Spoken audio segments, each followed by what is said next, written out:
On behalf of the World Federation of Public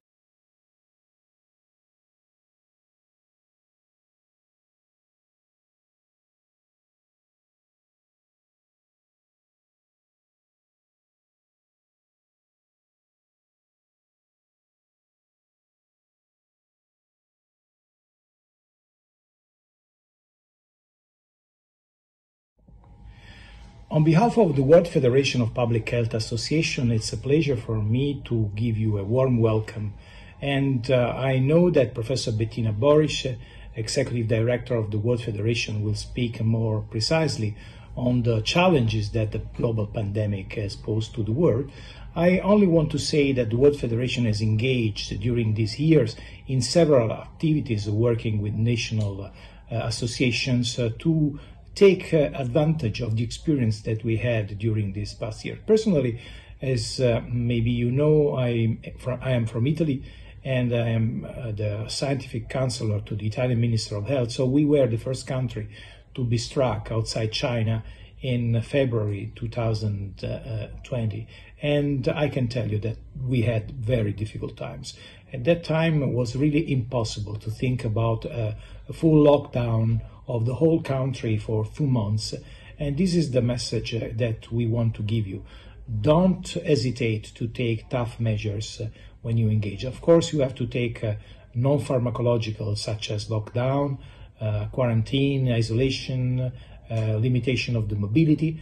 Now we have a vaccine. The combination of the two is the only key to face such a situation. In the future, we have to be prepared, and I fully believe that a global pandemic treaty will be very important for this, and that we have to support WHO and United Nations to develop such a global pandemic treaty, because this is a challenge that we can win only at international level. There is no single member country of the world that can really fight successfully this pandemic.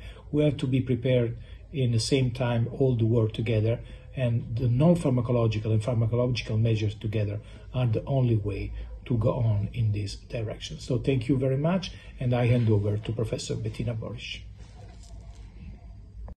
Dear colleagues in Izmir and far beyond, Mayor of Izmir, colleagues and professors who are listening, a good, warm welcome. My name is Bettina Borisch, and I'm honored to be invited to your Congress in Izmir that will really go about the pandemic we are still struggling with. I have given my talk the name Global Struggle with the Pandemic because I think that we are still struggling in all parts of the world with the ongoing COVID pandemic. I am here with you as the CEO of the World Federation of Public Health Associations, the umbrella organization of all national public health associations, but I'm also here as a professor of global public health of the University of Geneva.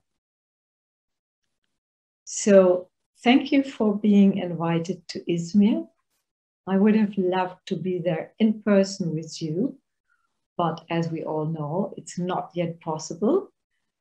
That's why I'm looking forward to see Izmir one day, as it is a healthy city and part of the Healthy Cities Network. But I would like to send my warmest greetings from Geneva, the lake, to Izmir on the sea. We had in Geneva last week the visit of Vladimir Putin and Joe Biden. So they choose our little city to have a political talk, whereas you choose the beautiful city of Izmir, much bigger, much more important, second most important harbor in Turkey, to have your conference held virtually and perhaps also in person. As I told you, I'm here as the representative of the World Federation of Public Health Associations, and I would like to convey the greetings of our board, our presidents, the past, the present, and the elected ones, and also due to my function as a professor at the University of Geneva, I can tell you that the World Federation is headquartered in Geneva within the Institute of Global Health at the University of Geneva. So you see, we are close to WHO, we are close to global health here, and that's why I would like to share some of the ideas with you.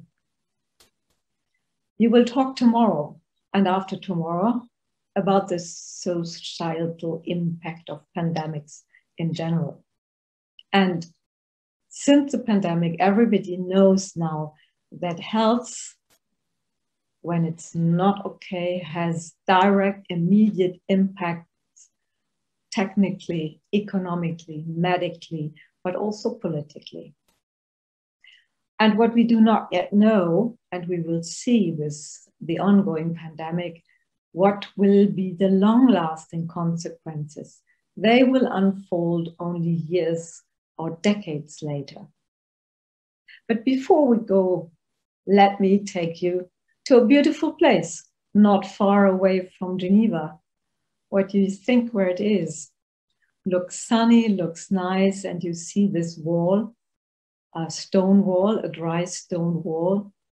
Well, this place is in the south of France, a place close to Marseille. And what you see is a 27 kilometers long stone wall that had at regular intervals sentry boxes where soldiers could stand and wait. What was it? Yes, this is what we call the Mur de la Peste, the wall of the plague, and that was built during the last big wave of the plague that went from Marseille further. The idea was, if we build a wall, we can limit the spread of the disease. And if we have the wall very, very well kept with soldiers and nobody trespassing, we will confine it to Marseille. As you all know, it didn't work out like this. The pest came all over Europe. And the consequences of the pest or the Black Death immediately were important. There were border controls.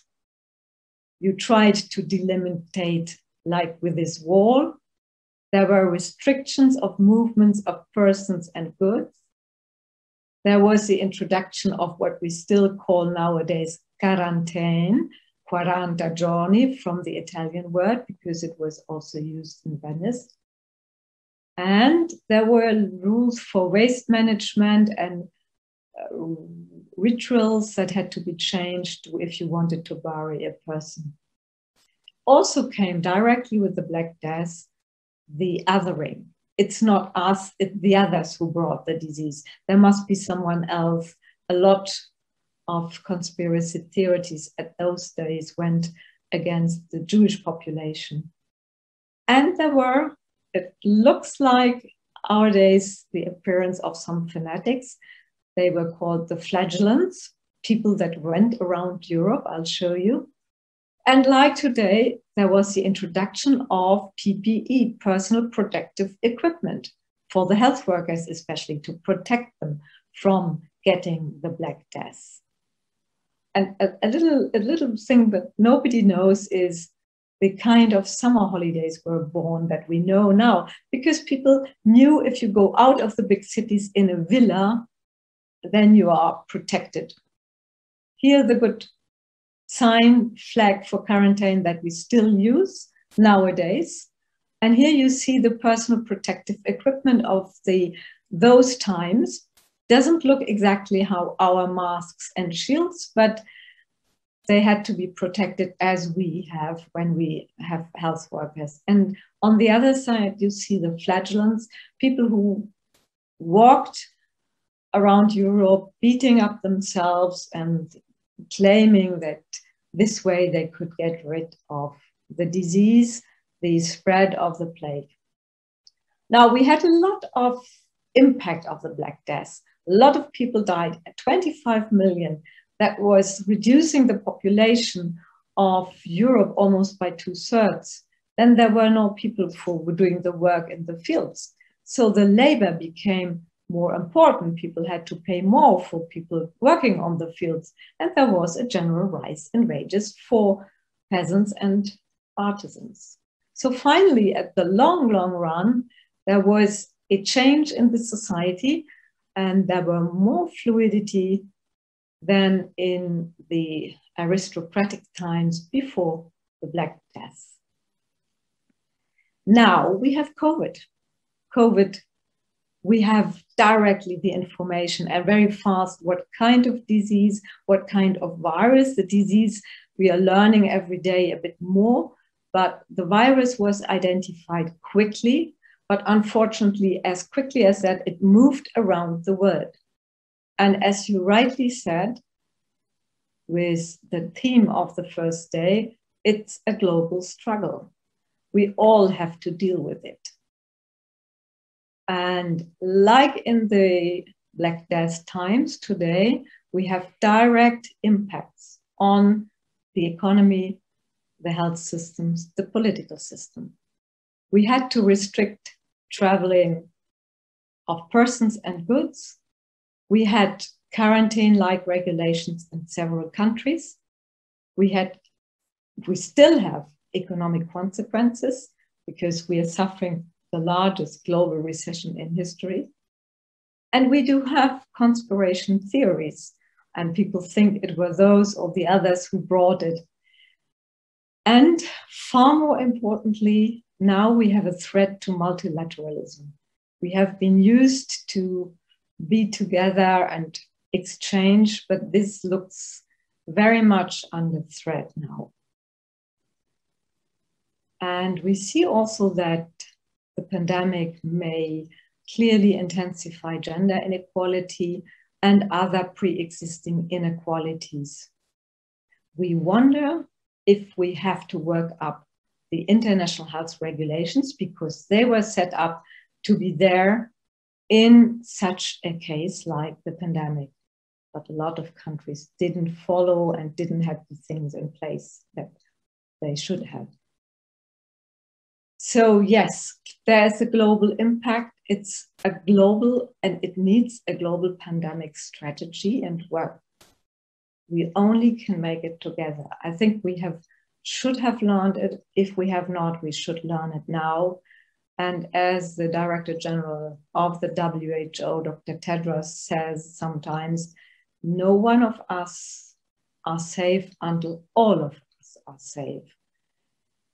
So we know that all health systems have been stressed and tested. It was a stress test for health in all our systems. And I think as every country did it on its own way, a bit separate, we can learn from each other the positive lessons, but we should do learning and not competition. For example, also now we are in the phase of the vaccination rollout strategies in different countries. Again, there, very different strategies prevail. We have seen important vaccine nationalism, and that is detrimental. We have to combat this vaccine nationalism. This is a very difficult task. And what we will have to do at the long run, we have to strengthen our healthcare systems and also social systems, because only a strong system can resist and show the resilience needed for a next upcoming pandemic. This reaction, me first, I have to protect my first, or my country first, is a normal human reaction. And I can understand the reaction very well. It was in Switzerland, I don't know how it was in Turkey, at the beginning of the first wave, a hoarding. People went out and bought toilet paper or also disinfectant, like here, hand disinfectant. But you can learn that even if you have bought up the last 27 bottles of disinfectant for you and your family, in the house where you live, it's of no worse if you have it all, if your neighbors don't have it. They will touch the lift some places. And so you can only be safe when the others are safe also. So the hoarding for one doesn't help. The hoarding for one country doesn't help. And it's shown in this cartoon where we, in fact, if we think of it, know that we are in one boat. And these people saying in German, happily and luckily, the whole is not on our side. They haven't understood the message. Only together we can come out of the pandemic. Another problem that we do have with this pandemic is the accompanying infodemic. Almost as viral as the virus are the messages that go around. Infodemic means too many information, both correct one and incorrect and fake ones. To combat this, we have now very special educational tools and try to do it as best as we can, but it has to be taken into account during the struggling with the pandemic because it influences people's behavior and population's health. Infodemic is as bad for your health as the pandemic itself. And to close, I would like to say that we are what German sociologist Beck once said, in a cosmopolitan moment, because we all understood that we are in a global space of threat and we are all threatened. Maybe that there is an enlightenment function of global risk and that we will try to get new rules, new powers, new institutions, because we see the ones we had were not as effective as they should have been. Perhaps the pandemic could be a portal, a gateway from the old to the new. With this being said, I would like to thank you for your attention, and I wish you a great Congress and hopefully good discussions. Thank you. Dear Mayor of Izmir, thank you for inviting me to join in this Izmir World Pandemic Conference. I am Helen Yang, Chief Business Officer of Sinovac. Sinovac is a company focusing on research, development, manufacturing, and supply of human vaccines.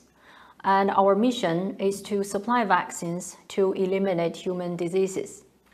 And now we understand the whole world is facing the pandemic of COVID-19. And Sinovac is one of the front runners to develop a COVID-19 vaccine and supply to the world. Until now, Sinovac has already completed preclinical studies as well as human clinical trials in China as well as in the world. We have conducted the phase 3 trials in Turkey, in Brazil, Indonesia, as well as in Chile. So overall, over 30,000 volunteers has participated into the phase 3 trials for the COVID-19 vaccine developed by Sinovac. And I would like to take this opportunity to express our gratitude to all the scientists and volunteers from Turkey who joined on this program, who is contributing to this study, as well as to contributing to the public health solution to prevent COVID-19 vaccine for the world. And now Sinovac has already in the process of supplying vaccines to the world. Starting from last year, we have set up the big amount of manufacturing facility, which will provide us the capability to supply up to 2 billion doses of COVID-19 vaccine to the world.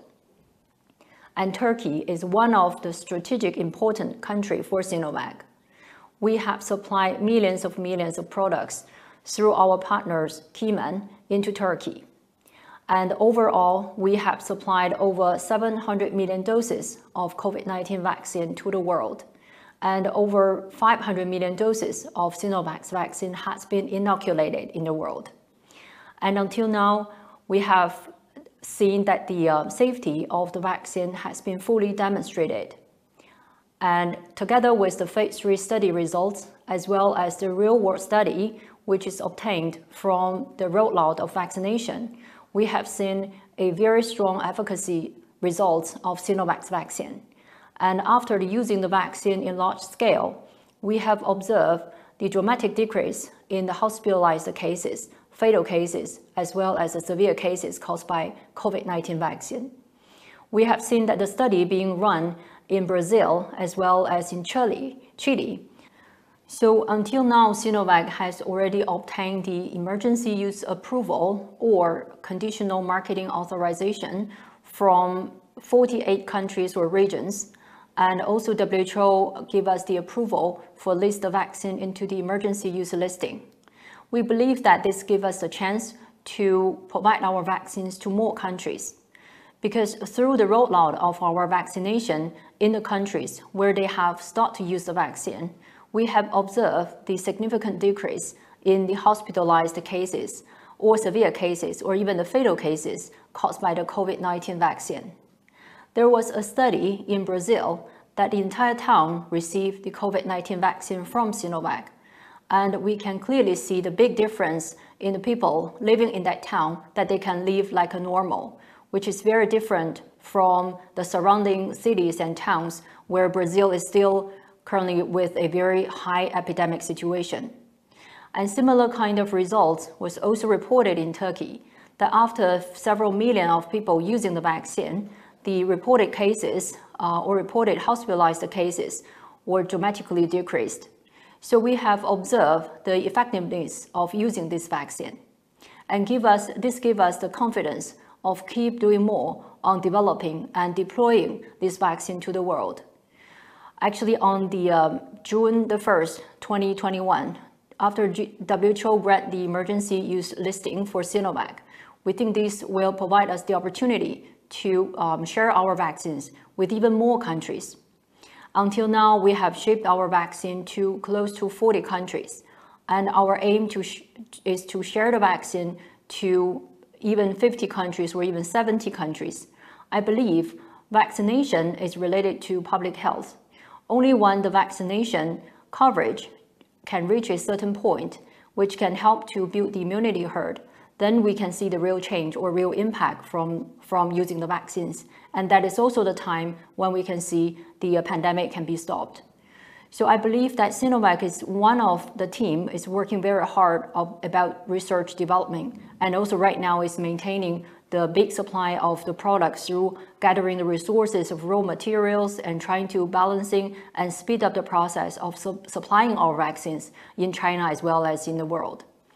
And we think that this is not the end of the story.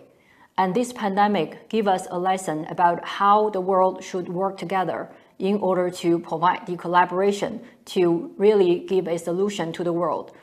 And in the future, even though we don't want to have this pandemic happen again, but we urge that everyone in the world should be ready even if there will be another pandemic.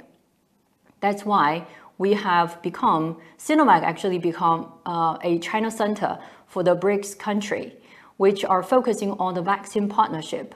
And this is not only related to the BRIC countries, but also to the more countries beyond these 5 countries, like what we did with Brazil, with Turkey, with Chile, as well as Indonesia. We aim to collaborate more on the research and development and also industrialization of vaccine products. And we also urge trying to work more with different countries to increase and upgrade the vaccine research and development capability in more countries, so everyone can be ready if there is another pandemic to come. So now we also would like to call for a global partnership, and we want to call for all the scientists to joining us on vaccine development. And also we would like to share our capabilities with countries who need it in time, that we can build the R&D capability as well as vaccine manufacturing capability. So in the future, if there is another pandemic to come again, everyone will be ready. So again, I want to thank everyone from Turkey to contribute to the vaccine research and development for the COVID-19 vaccine. I think this is not only for Sinovac, not only for Turkey, this is a great contribution to the world. Thank you very much. We thank very much.